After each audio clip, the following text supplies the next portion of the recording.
malheureusement nag mën na am coïncidence ak calendrier mais kenn du ne nit ñi population sénégalaise di reprocher mooy dañoo yéex mais dañoo yéex parce que bëgguñu def recouvrement des deniers publics alalu réew mi ni nga ko bëgg a jëlee une question électorale moo tax ñu bàyyi justice muy doxal ni mu ko neexee. merci beaucoup.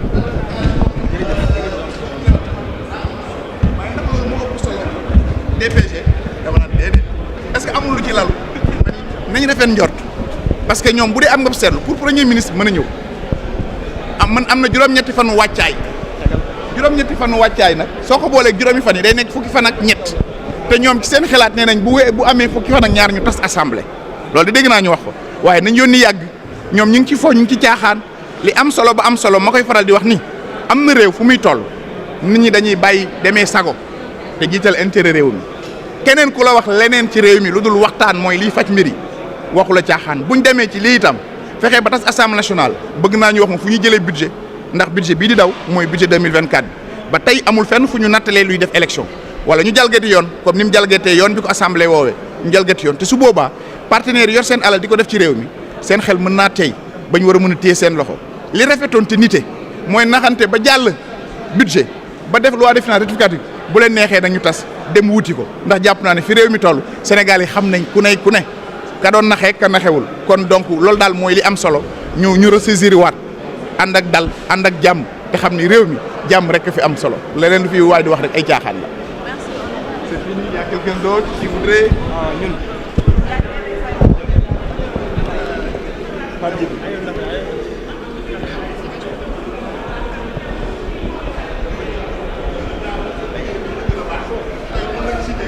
La Commission nationale des droits de l'homme. Parole, soxna si journaliste. Sénégalais des droits de l'homme ba nga xam ne am sa Sow si moo ko jiite te ñoom projet de loi boobu pour que commission Sénégal mun a jóge ci statut B dem si statut A maanaam ci wàllum droit de l'homme il faut que loi boobu ñu adopté ko nga jël loi de règlement constitution ak loi organique relative aux lois de finances moo ko wax ne suñu exécuter benn loi de finance ba mu jeex at bu ci topp balaa ñoo adopté beneen loi de finance dañoo war a adopté loi de règlement mooy loi finance bi naka nañ ko exécuter ba xam na mbéngoo nag nuñ ko prévoir oon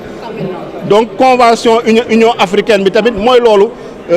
parce que président de la république pour mun a ratifier yenn convention il faut que assemblée nationale autorisé ko kon jaadu na président de la république ubbi session extraordinaire convoqué ñu session extraordinaire pour ñun ñu def suñu liggéey donc suñu liggéey mooy voter ay loi suñu jébbalee ay loi nag dañ ko war a saytu pour mun ko voter maintenant lu si des mooy par rapport à la motion de censure loolu yaakaar naa ni yëfu tappale la yëfu caaxaan la parce que gouvernement boo xam ne dafa gu fi 5 mois président de la république teg ko ñu fal ko au premier tour gisuma ban légitimité politique nañu am pour naan dañuy motion de censure gouvernement boobu donc président de la république jël na ay responsabilités ñoo ngi koy rafetlu di ko ci félicité di ko di bloqué naan dañuy jéem a bloqué dëkk bi parce que xam na ne mënuñ fi bloqué dara. voilà donc loolu perte de temps la donc ñun amuñu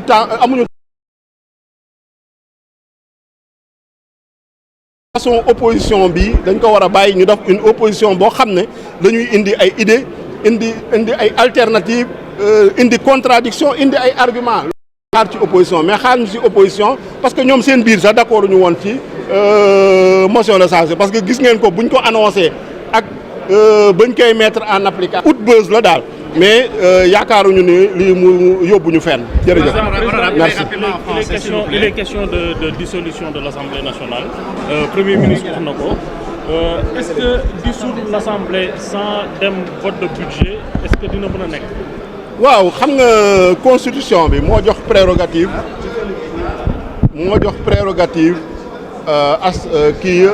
président de la république mu dissoudre assemblée nationale c'est l'article 87 de la constitution article 87 de la constitution nag bu mu koy jox président de la république am na condition yu mu ci teg condition bu mu ci teg mooy président dafa war a jël décret mais décret boobu pour mu jël ko il faut que assemblée nationale daf 2 ans yaakaar naa ni président de la république nag saisir na conseil constitutionnel wax ak conseil constitutionnel laaj ko ay laaj conseil constitutionnel tontu ko donc conseil constitutionnel lu mu ko tontu xam naa ni lépp loo xam ne tey su président dissoudre conséquences yu ci mën a am yaakaar naa ne conseil constitutionnel ak président de la république waxtaan nañ ci ba conséquences yooyu état bu responsable nañu yor état boo xam ne day anticiper état boo xam ne day prévenir yaakaar naa ne loolu quand même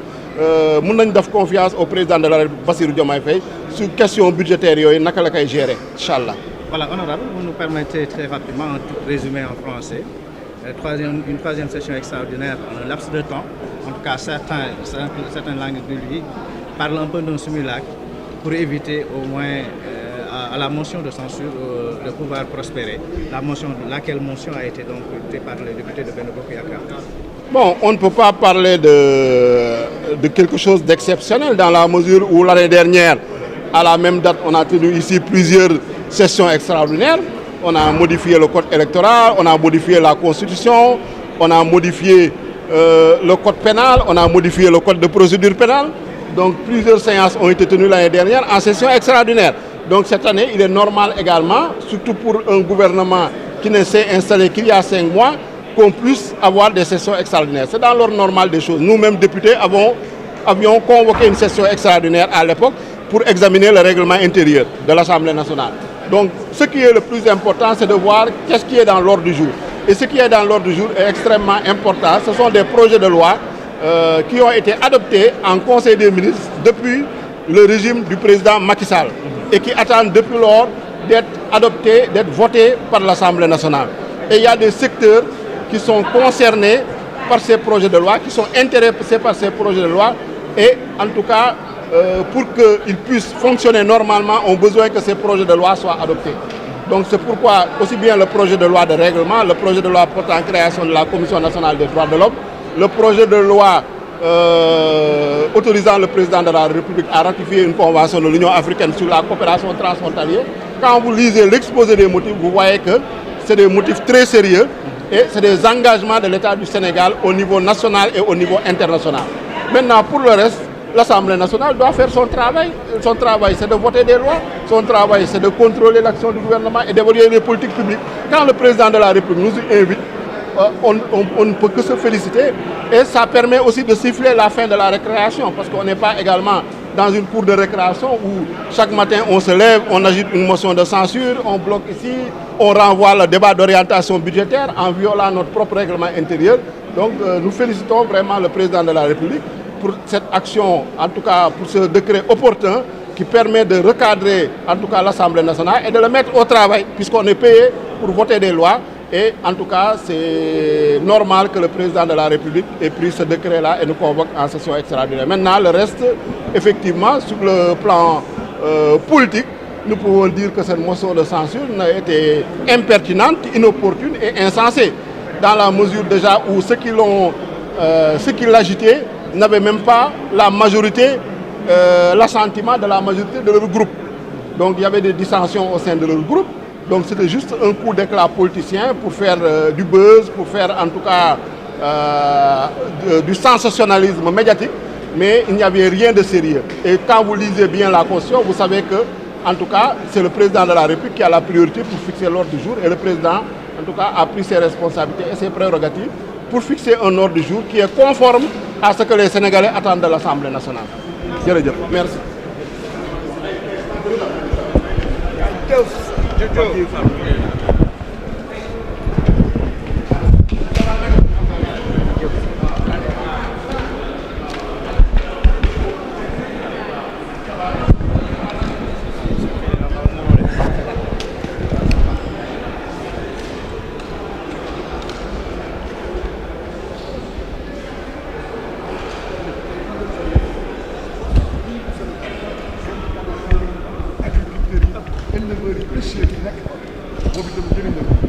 xaj na li mu nekk institution constitutionnelle moo tax amul médiatisation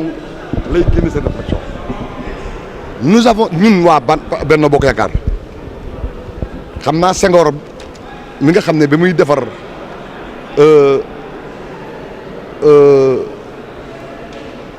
Sénégal indépendant muy tabax li ñuy wax devise Sénégal ak devise armée daf ko jëlee ci valeurs yi nga xam ne nii moo jiitu mu doon président.